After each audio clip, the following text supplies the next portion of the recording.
السلام عليكم ورحمة الله وبركاته، أهلا بيكم في حاجة على قناتكم الكرة الحلوة، قناة عن ماتش الأهلي وبيراميدز في نهائي كأس مصر 21 إحدى طرائف الكرة المصرية. احنا بنلعب 2 كاس في نفس الموسم أو 3 كاس، فالدنيا عندنا غريبة يعني حاجة غريبة. ماتش النهاردة كان ماتش مهم جدا، بطولة كاس. النادي الأهلي بيسعى لإضافة رقم 38 في تاريخه، وبيراميدز بيتأسس بقاله 5 سنين، وصل نهائي كاس قبل كده خسر قدام الزمالك، فبيسعى ان هو ياخد اول بطوله في تاريخه. طبعا الكاس مباراه تعتمد بالحسابات، يعني اي حد ممكن يكسب يخطف ويخلص. النهارده الاثنين مدربين ابتدوا بنفس الطريقه. الاهلي ابتدى عن طريق مدرب كولر 4-3-3. صنع العاب، لعب الشناوي رباعي في الدفاع، هاني معلول ربيع عبد المنعم، ثلاثي وسط دفاعي مروان السوليه حمدي فتحي، لعب بثلاثي هجومي بيرستاو شحات كهربا، بيرستاو يمين كهربا شمال، وقدامه اسف بيرستاو يمين شحات شمال، وقدامه كهربا. الناحيه الثانيه فريق بيراميدز لعب بنفس الطريقه 4-3-3، رباعي دفاعي. احمد توفيق كانت مفاجاه ان هو محمد شيبي موجود، محمد شيبي كان بيلعب قدامه احمد توفيق، اسامه جلال، احمد سامي، محمد حمدي. ثلاثي خط الوسط احمد توفيق، الكارتي، لاكا توريه. ثلاثي هجومي رمضان، عبد الله السعيد، وقدامه ابراهيم عادل. نفس الطريقه، نفس الاسلوب، كل حاجه. الحقيقه المباراه ابتدت بتحافظ شديد جدا من الفرقتين مش قادرين ياخدوا الريسك. بيراميدز بيلعب تحت الكوره، الاهلي مش قادر يخترق. الحقيقه مره نص ساعه بلا فرص، يعني الحقيقه ما فيش ولا حتى تسديده ممكن على تسديده خطره لحد الدقيقه 29. اول فرصه عرضيه من الشحات كهربا، الحقيقه في حلق الجون، الطيار ده وجهها بقوه، كانت عايزه لمسه بس يعني تنزل جوه الجون، جاب جوه طلعت اعلى المرمى. بعد كده عندنا في الدقيقه 41 فرصه ثانيه برضه عن طريق كهربا، حاجه فرصه خطيره جدا جدا. اختراق، اول اختراق علي معلول على موقع بقى الاثنين احمد توفيق واحمد شيبك عشان يقفوه.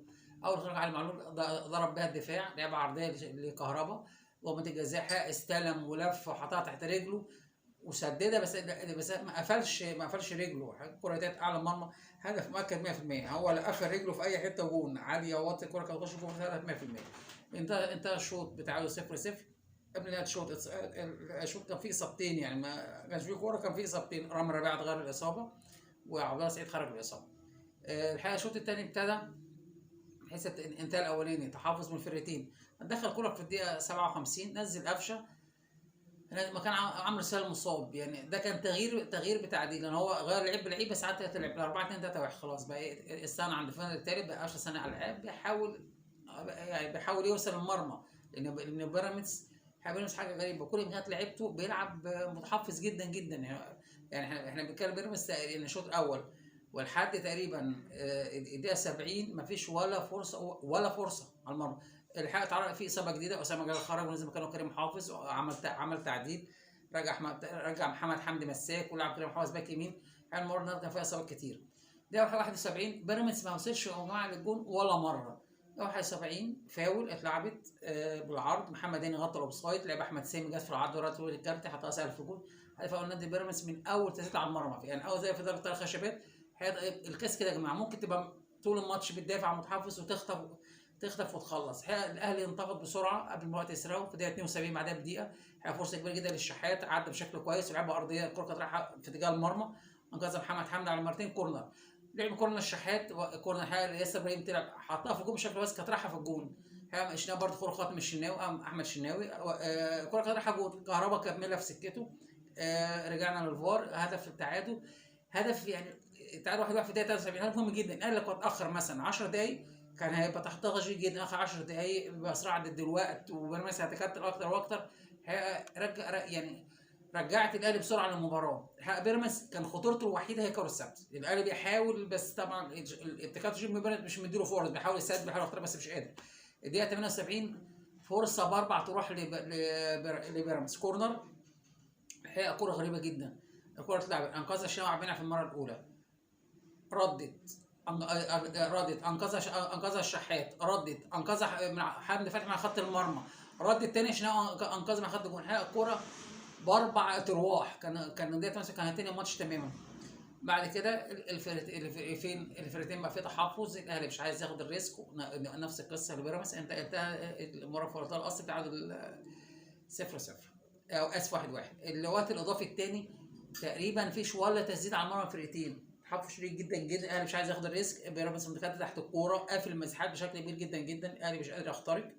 اشباه محاولات، مفيش ولا فرصه ممكن على فرصه او فرصه خطر، لحد ما حسين الشحات بلمسه ابداع من عنده. حسين الشحات هنا النهارده عمل ماتش كبير جدا جدا، كان انا بعتبر نجم المباراه الاول.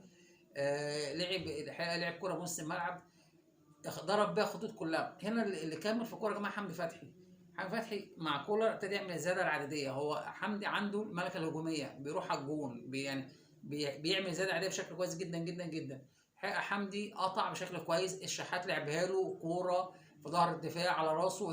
هنا بقى في احمد شنو خروج خاطئ جدا جدا جدا. خلاص هي الكوره مسقطه بين اثنين لعيبه، هو واقف اثنين لعيبه، يا اما هيلعبها براسه ضعيفه، يا اما هيحاول يسند فممكن تطول منه، طلع فسهل الدنيا خالص. فالكره مش محتاج اكتر من لمسه، وده اللي عمله حمدي فتحي، لمسها بس فيه، يعني عدمه فيه هدف بدايه 104، هدف قاتل في اخر دقيقه في الشوط الثالث. الشوط الرابع خلاص بيراميدز خد الريسك، نزل فخر الدين بن يوسف، ونزل أوديد الجباس. واحنا قلنا كل خطوره بيراميدز يا جماعه من كور ثابته، كورنر او فاول في الدقيقه 110. يعني فرصه خطيره جدا لبيراميدز، كورنر اتلعب اتعاد من دفاع كله. رمضان صبحي لعبها من لمسه واحده في الجون، جت في الشناوي هنا يا جماعه. حسين الشحات شالها بصدره مع خط الجون. يعني الحقيقه لعيب بيلعب مش برجله بس، بيلعب بقلبه. يعني لعيب يعني شالها بلحظه ابداعيه على خط الجون. ثمار محاولات من بيراميدز مع تكتل دفاع من النادي الاهلي. ده 115 في طرد عبد المنعم، الحقيقه تهور مش زي المباراه ضرب فخر الدين يوسف من غير كوره. المره استمر محاولات هجوميه من بيراميدز بلا اي خطوره. انتهت المباراه بعد حكم حاسب 4 5 دقائق وقت ضايع، بفوز النادي الاهلي 2-1. هنتكلم عن الماتش بسرعه. هنا باتشيكو يا جماعه، باتشيكو انت مدرب عندك لعيبه سكواد عالي قوي قوي قوي، اللعيبه كلها دوليه، اللعيبه كلها تقيله زي بلغه الكوره. انت بتلعب ماتش متحفظ جدا جدا، انت بتلعب الماتش يعني تعتمد على انك تلطش او تخطف او كره ثابته، ما فيش شكل هجومي للفريق. يعني انت بتلعب الماتش كله تحت الكوره باللعيبه دي. لا، المفروض يبقى عندك اداء افضل من كده. انت عندك لعيبه تقدر يعني تلعب اكتر من لعبه، تقدر تعمل تشكيلات هجوميه بشكل كويس جدا جدا. لعيبه اللي جوه، اللعيبه اللي بره، لا لعيبه تقيله.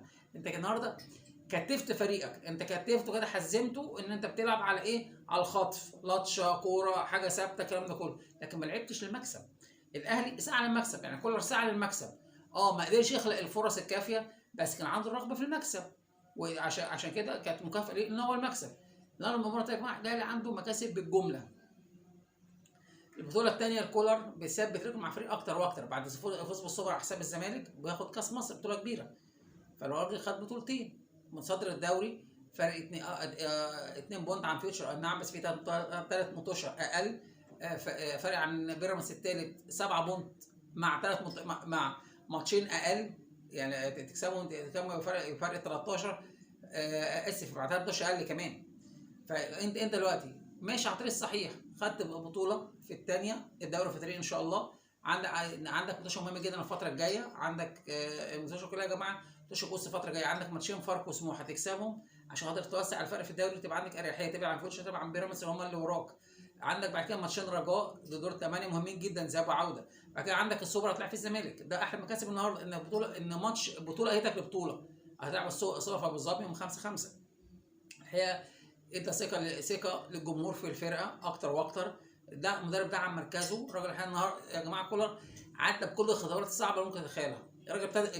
الراجل كسبان سوبر، كسبان الزمالك في السوبر، كسبان الزمالك في الدوري، كسبان بيراميدز، كسبان الكاس، عدى من دوري ابطال افريقيا، برضه مع دوري ابطال افريقيا. راجل اول تجربه ليه بره اوروبا، فحقيقه مش عارف لسه اجواء افريقيا ايه، ان في منتوشه في افريقيا بره ملعب جزيرات، ما تخسرش، اتعادل او يكسب، غالبا هتعادل. مثلا ماتش الهلال السوداني ده كان المفروض يلعب بتحافظ شويه ان هو يتعادل، لا خسروا. اتفاجئ بسان داونز هنا 2-2، ما اتعاملش كويس مع ماتش هناك. ما لعبش بثلاثه، لعب 2، خسر 5 من سان داونز. فالراجل بيتعلم مع البطوله، يعني الراجل بيتعلم بقى ايه، افريقيا دي لا ليها حسابات خاصه في اللعب، ازاي اجمع بنقط بره ملعبي، ازاي اكسب جوه ملعبي عشان يبقى عندي مثلا 9 والم بره 2 3 بونت ان انا اتاهل بيهم. الراجل يعني بيقولوا يعني ايه، اتعلم بالطريقه الصعبه، وصل قبل الرجاء خلاص ماتش 50-50. انا شايف كمان الاهلي افضليه، الاهلي اقوى، سكواد اقوى، الفريق ده فريق شكله كويس جدا. فهي الماتش انت عندك بقى خلاص النهارده بدايه الكؤوس، عندك النهارده بيراميدز ماتشين دوري، فاركو سموحه، بعد كده هتلاعب ماتش الرجاء، بعد كده الزمالك. الماتش كلها لا يعني لا تقبل لا ما تقبلش غير المكسب. فالحقيقه النهارده كان بطوله كبيره جدا للنادي الاهلي في وقت مهم جدا، بتساعد بتدعم الفريق. عندنا نجوم المباراه رقم واحد حسين الشحات. الشحات يا جماعه النهارده هو حسين بفضل احتيال اليمين، الراجل لعبه شمال عشان بيرسي هو متالق، حابس النهارده ما كانش في يوم. الراجل بيأدي يمين شمال، بيبذل اقصى جهد عنده صالح الفريق. دي في حاجه اسمها لعيب بيلعب بقلبه وبروح مع الفريق، زي حسين الشحات زي حمدي فتحي، لعيب بحيث ان هو ما بيبخلش جهد نقطه عرق على الفريق. النهارده حسين عمل كل حاجه، ساهم في الهدف بالكورنر اللي لعبها، وياسر لعبها اللي راحت لكهرباء، ادي مساهمه. عمل اسيست جون المكسب، لحظه ابداعيه ضرب بيها الدفاع كله. ده يا جماعه احد المهارات ان اللعيب يبقى عنده حلول. يعني هو لعيب شحات بيقدر يخترق، بيقدر يسجل، بيصنع كمان. يعني احد الكره الطوليه دي مش اي حد يعملها، انك تعمل كره طوليه تضرب بيها الدفاع كله بلمسه بكره واحده توصل اللعيب للمرمى، دي حاجه مش اي حد يعملها. حاسس حد بيقدم موسم خرافي، او اخر 6 شهور خرافيين. عبد الله موسم شكله وحش كان ان هو يمشي. الراجل رفع مستواه لحسين الشحات بتاع الامارات وبتاع مصر المقاصه. نجم كبير جدا. مروان عطيه يعني اضافه كبيره جدا جدا جدا للاهلي. يعني مروان هو في الملعب انت بتبقى مطمن ان الراجل ده هيأدي اداء رائع. الراجل النهارده مسيطر على وسط الملعب بشكل ممتاز، قدم ماتش كبير جدا جدا. حمدي فتحي النهارده، حمدي فتحي يا جماعه موت نفسه في الملعب، عمل كل حاجه. حمدي فتحي كان له دور النهارده تكتيكي، ان هو كان بيلعب على لاكيت يا جماعه، لعيب مهم جدا مش باين في بيراميدز. هو اللعيب اللي بيطلع بالكوره دايما، هو الحل لزمايله. فالنهارده حمدي كان ان هو يلعب عليه. يعني كان مروان بيلعب على عبد الله السعيد لحد ما طلع الشوط الثاني، رمضان خد حريه شويه، مروان اسف. لكن حمدي فتحي كان ملتزم بلاكيت، ان هو اللعيب ده اللي هو مش باين، هو اللعيب الاخطر في الفريق، لان هو اللعيب اللي بيطلع من الكوره من الدفاع للهجوم. لعيب عنده كوره حلوه وعنده سلاسه في اللعب. فالنهارده حمدي كان دوره ان هو يخنقه في الملعب، ان هو يكتفه، ان هو ما يقدرش دايما يحط تحت ضغط. نجح في الدور ده جدا جدا وجاب هدف المكسب.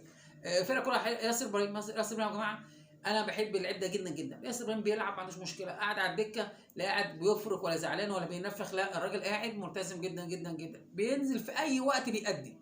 النهارده نازل بعد اصابه رامي ربيعه، اصابه مفاجاه في ماتش نهائي كاس، ماتش صعب. الراجل نازل النهارده لعب برجوله، ما عندوش ولا خطا دفاعي، بالعكس قدم مباراه دفاعيه على اعلى مستوى، ساهم في جون التعادل. لعيب راجل بكل ما تعني الكلمه. النهارده الفرق الشناوي النهارده برده ادى ماتش ممتاز، انقذ كورتين، كان دايما الكره عاديه واخدها، كان دايما يقظ. ساعات جزء من مستواه لسه عشان عنده اكتر من كده بكتير. الحقيقه فوز كده للنادي الاهلي، كله مكاسب زي ما بيقولوا. الف مبروك للنادي الاهلي الفوز بكاس مصر. اتمنى تحل عجبكم، تعملوا لكم وشرفكم هنا. السلام عليكم ورحمه الله وبركاته.